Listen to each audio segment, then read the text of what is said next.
السلام علیکم ورحمۃ اللہ وبرکاتہ۔ میرے پیارے بچوں، کیسے ہیں آپ؟ بہت بہت ساری دعائیں ہیں آپ کی صحت کے لیے، آپ کی خوشیوں کے لیے، آپ کے ایمان کے لیے، آپ کے نیک اعمال کے لیے۔ اللہ سبحانہ و تعالیٰ آپ کو بہترین زندگی عطا فرمائے، دنیا اور آخرت دونوں جگہ، آمین۔ اچھا جی، چلیں دعائیں مانگتے ہیں پہلے اللہ سبحانہ و تعالیٰ سے کہ اللہ ہماری مدد کرے۔ رب اشرح لی صدری ویسر لی امری واحلل عقدۃ من لسانی یفقہوا قولی ربنا زدنا علما، آمین۔ آج کی حدیث میرے پیارے بچوں رشتہ داروں کے بارے میں، ٹھیک ہے؟ چلیں پڑھتے ہیں۔ قال رسول اللہ صلی اللہ علیہ وسلم صلۃ الرحم تزید فی العمر، کہ رسول اللہ صلی اللہ علیہ وسلم نے فرمایا رشتہ داروں سے اچھا سلوک کرنا عمر میں اضافے کا سبب بنتا ہے۔ یعنی ہر انسان کو یہ دل چاہتا ہے کہ اس کی لمبی عمر ہو، وہ زندہ رہے زیادہ دیر تک، تو اس کے لیے کوئی چیز، کوئی کام ایسے کرنے پڑتے ہیں جس کی وجہ سے عمر میں برکت ہو۔ اور اللہ کے رسول صلی اللہ علیہ وسلم ہم کو بتا رہے ہیں کہ رشتہ داروں سے اچھا سلوک کرنے سے اللہ سبحانہ و تعالیٰ یہ انعام دیتا ہے۔ سب سے پہلے یہ بات سوچ لیں کہ اللہ سبحانہ و تعالیٰ جب کوئی بات ہمیں اپنے پیارے نبی صلی اللہ علیہ وسلم کے ذریعے سے بتائیں گے تو وہ ایسی بات ہوگی جس کی وجہ سے ہم بھی خوش ہو جائیں اور ہمارے آس پاس کے لوگ بھی خوش ہو جائیں، جس کی وجہ سے ہم خود بھی امن میں آئیں اور ہمارے آس پاس کے لوگ بھی امن میں آ جائیں اور پوری کی پوری سوسائٹی، معاشرہ خوش ہو جائے۔ اب یہ حدیث ہمیں رشتہ داروں کی اہمیت بتاتی ہے کہ چچا، پھپھو، خالہ، ماموں، کزنز وغیرہ یہ سب کے سب رشتہ دار ہیں۔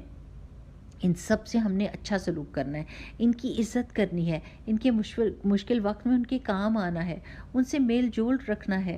ان سب کو صلۃ الرحم کہتے ہیں، یعنی رشتہ داروں کے ساتھ جڑ کے رہنا اور ان کے ساتھ نیک سلوک کرنا۔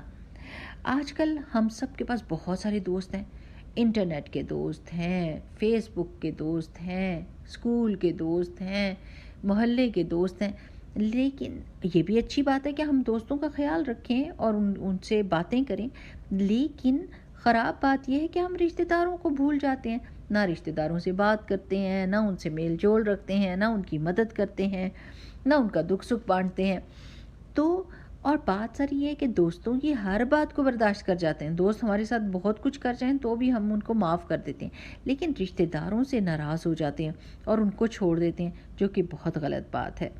رشتہ دار اللہ سبحانہ و تعالیٰ کی رحمت ہیں، اور یہ جو اتنا بڑا اجر لکھا ہوا نا، اتنا بڑا انعام کہ عمر میں اللہ تعالیٰ عمر لمبی کر دے گا اور اس میں برکت ڈال دے گا، یہ اس لیے ہے کیونکہ اللہ تعالیٰ کو پتہ ہے کہ رشتہ داروں کی طرف سے ہمیں تکلیف ملے گی، ہمیں ڈس اپوائنٹمنٹ ملے گی، کبھی کبھی رشتہ دار اچھا سلوک نہیں کرتے، آپ اچھا کرتے ہیں اور وہ نہیں کرتے، تو اس کو برداشت کرنے کی وجہ سے اللہ تعالیٰ اتنا بڑا انعام دے رہے ہیں کہ عمر میں برکت ہو جاتی ہے۔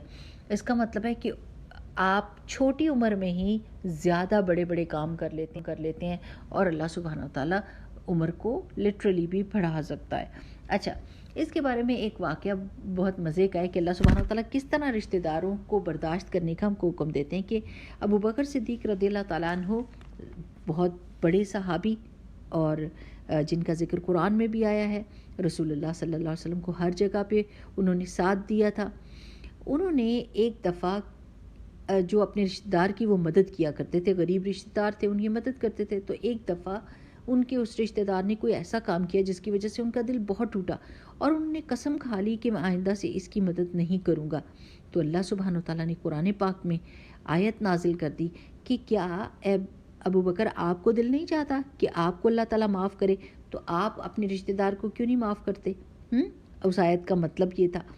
تو اور حضرت ابو بکر صدیق نے نہ صرف یہ کہ ان کو معاف کیا اور وہ مدد دوبارہ سے دینے لگ گئے، بلکہ مدد کو بھی بڑھا دیا کہ اللہ سبحانہ و تعالیٰ نے مجھے یہ کہا ہے کہ میرا دل چاہتا ہے کہ اللہ مجھے معاف کر دے، تو میں نے بھی اپنے رشتہ داروں کو آگے سے معاف کرنا ہے۔ یعنی جو ہم اللہ سبحانہ و تعالیٰ سے ایکسپیکٹیشن رکھتے ہیں ویسے ہی ہم لوگوں کے ساتھ بھی معاملہ کریں۔ ہمیں دل چاہتا ہے کہ اللہ تعالیٰ ہمیں معاف کر دے، تو ہمیں بھی چاہیے کہ ہم دوسروں کو معاف کر دیں اور ان کی غلطیوں اور کوتاہیوں سے درگزر کریں۔ تو میرے پیارے بچوں، اب سے آپ کے اوپر لازم ہے کہ آپ اپنے چچا، پھپھو، خالہ، ماموں، دادا، دادی، نانا، نانی، کزن سب کو سلام کریں، ان سے ان کا حال پوچھیں، آپ کیسے ہیں، آپ کی طبیعت کیسی ہے، آپ ٹھیک ہیں۔ جب وہ آپ کے گھر آئیں تو خوشی سے ان کے ساتھ ملیں اور ان سے پوچھیں کہ ان کو کیا کھانے کو یا پینے کو چاہیے، ان کی خدمت کریں اور ان سے محبت کریں۔ اللہ سبحانہ وتعالیٰ آپ کی عمر میں برکت عطا فرمائے گا، آمین۔ السلام علیکم ورحمۃ اللہ وبرکاتہ۔ سبحانک اللہم و بحمدک، نشہد ان لا الہ الا انت، نستغفرک و نتوب الیک۔